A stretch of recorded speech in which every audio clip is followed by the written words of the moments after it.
Saifa al Islam, thank you very much for joining us here on RT. Thank you. Well, in 2008, you were welcomed in London. Tony Blair embraced your father. You received your PhD from London School of Economics. And now, just 3 years on, you're a media villain targeted by NATO missiles in your own country, split by civil war. Why do you think has your fate turned so violently? It's a good lesson for everybody, for us and for others. We heard, we got messages from many countries, and we heard many news from Iran, North Korea, saying, this is your mistake, Libyans. You give up your weapons of mass destruction, you stopped developing long-range missiles, you became very friendly with the West, and this is the result. So, what does it mean? It means this is a message to everybody, that you have to be strong, you never trust them, and you have to be always on alert, because those people, they don't have friends. Over one night, they change their mind and they start bombing us. And the same thing could happen to any other country. Talking about mistakes and lessons, what would you have done differently? One of our big mistakes that we stopped, we delayed buying new weapons, especially from Russia. It was a big mistake, by the way. We delayed that. And we delayed building a strong army because we thought that we will not fight again. The Americans, the Europeans are our friends. We will not fight again. Not to build a strong and modern army was a big mistake, because we thought that we solved our problems, and now we are a peaceful country, and no WMD anymore, no Lockerbie, no more relation, we do business. The Libyans said this, it was our mistake to be very tolerant with our enemies. So now everybody is blaming me that it's because of you, because you were tolerant, you were nice with everybody, and now you brought all the enemies from abroad to Libya, and this is the result. You are charged by the International Criminal Court with designing, quotation, a state policy aimed at deterring and quelling by any means, including by the use of lethal force, the demonstrations of civilians against Gaddafi's regime, which started in February 2011. Does such a policy exist? Come on, they accuse me of killing people. Everybody knows, even the robbers themselves. They're not accusing me of using force or killing, because I'm not in the army, I'm not in the government. So for me to be responsible for killing people, it was a big joke. Second joke, that the people who died at the beginning, 159. Most of the people died when they attacked military sites. And this would happen anywhere in the world. In Russia, in America, in France, in Germany, in Italy. If people in the street move towards a military site trying to steal ammunition or arms, the military will prevent them. And this is what happened in Benghazi. Who were these people? Later on, we found out that most of them, they belonged to an Islamic groups. But it was too late at that time. Direct question, did you or your father order the army to kill protesters? Of course not. This number one, no.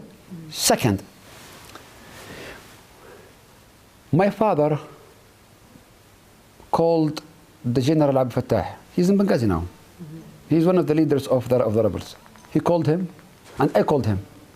And the calls are recorded. We told him many times, don't use the force with people. He told us, but they are attacking the military sites. It's a very difficult situation. Who did order? Nobody ordered. Nobody. The guards fired. That's it. They fired at the guards were surprised by the attack of the people, and they start firing. They don't need the order to defend themselves and to defend their barracks and their camps. What's the purpose of this warrant when NATO is already trying to kill your father? This court is a Mickey Mouse court. The sentence against us is already there. Is the capital punishment. So they decided to kill me and to kill my father, and they did kill my brother, and they destroyed my house. So the decision is made to execute you. So now you are talking about arrest me. I mean, 3 months ago you decided to kill me. And you are after me every day. You are trying to find me and to kill me every day, and my father. So, this number one. Number two, just to tell you that it's a fake court. Under the table, they are trying to negotiate with us a deal. Said, if you accept this deal, we will take care of the court. What does it mean? It means the court is controlled by those countries which are attacking us every day. It's just to put a psychological and political pressure on us. That's it. You say NATO is trying to kill you, right? Today I was swimming and fishing because it was very hot and we went to the beach. Oh, really? So we are in our country, enjoying our life, fighting for our country, living with our people. If we live in our country with our people. If we die, we go to heaven. So what? NATO is bombing Libya, and the Libyan government says that more than 900 people have been killed since the beginning of the operation in March, while NATO has only admitted 9 civilian deaths. NATO destroyed our house in the middle of a residential area. Small house, surrounded by many houses. People are living there. There is a small school next to them. They bombed that house with 4 missiles. They killed my brother. He young, civilian. He had nothing to do with the war, with politics. He was studying in Germany. Because of the war, he came back to Libya. He was there, sleeping. They killed him. What NATO said, we bombed a command and control center. What command and control center? It was 2 bedrooms, kitchen, living room, small house. Just to give you an example from my family, let alone many other examples. 1 week ago, they hit the house of a friend of my father. Killed the whole family. The wife, pregnant, died. 2 young girls, all of them died. And he said, again, we are hitting a military site. A pregnant wife with her kids. They are controlling and commanding Libyan troops. Come on. It's very silly. It's very funny. Shame on them. They have one target. This country is a piece of cake. Rich, full of gas, oil, and we have more than $100 billion deposits abroad, so we have to share this cake. That's it. And we have to get off Mr. Gaddafi because he's the only obstacle between us and the cake. It's as simple as that. But there are some people saying that if Gaddafi goes, the fighting will stop. Stop? Of course not. Because their goal is not Gaddafi. Their goal is to control Libya. Is to control Libya. This is the target. And the Libyans will not allow them to do that. So the fight will continue. What do you think about media war? Who's winning this war? At the beginning, they won. Yeah, they won. Especially Al Jazeera, they won. Because it was planned from the beginning. It said, Gaddafi is in Venezuela, the regime collapsed, the rebels occupied Tripoli, and the regime gone.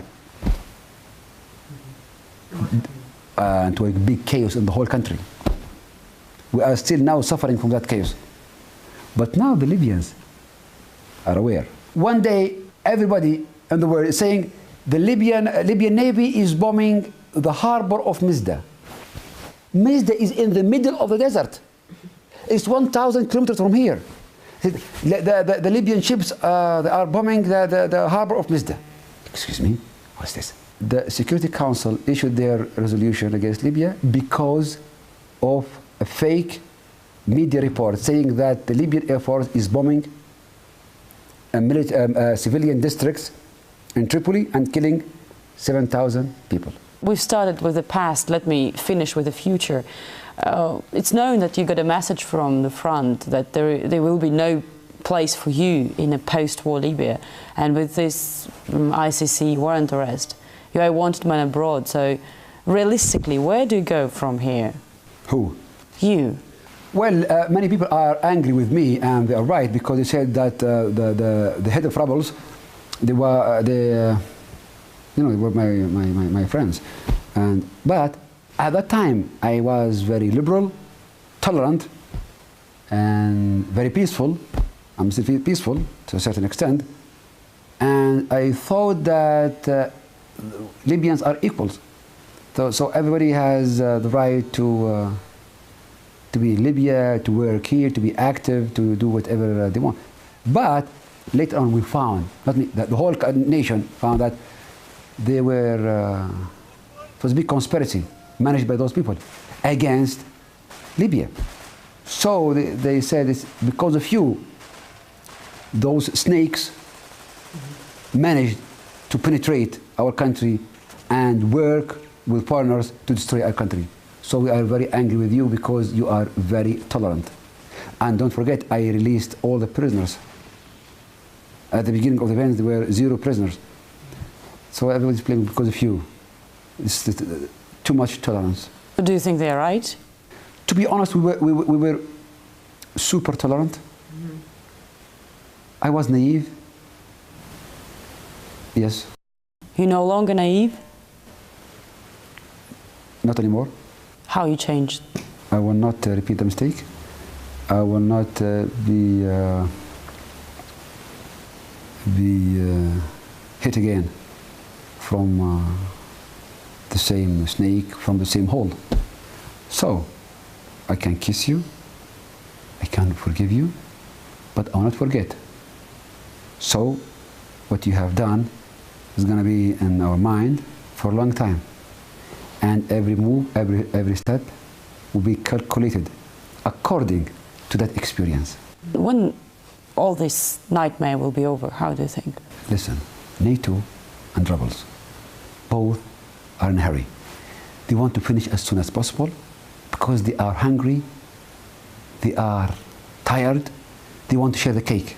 Mm-hmm. It's like, for them, Libya is like fast food, like McDonald's, fast. Because everything should be fast.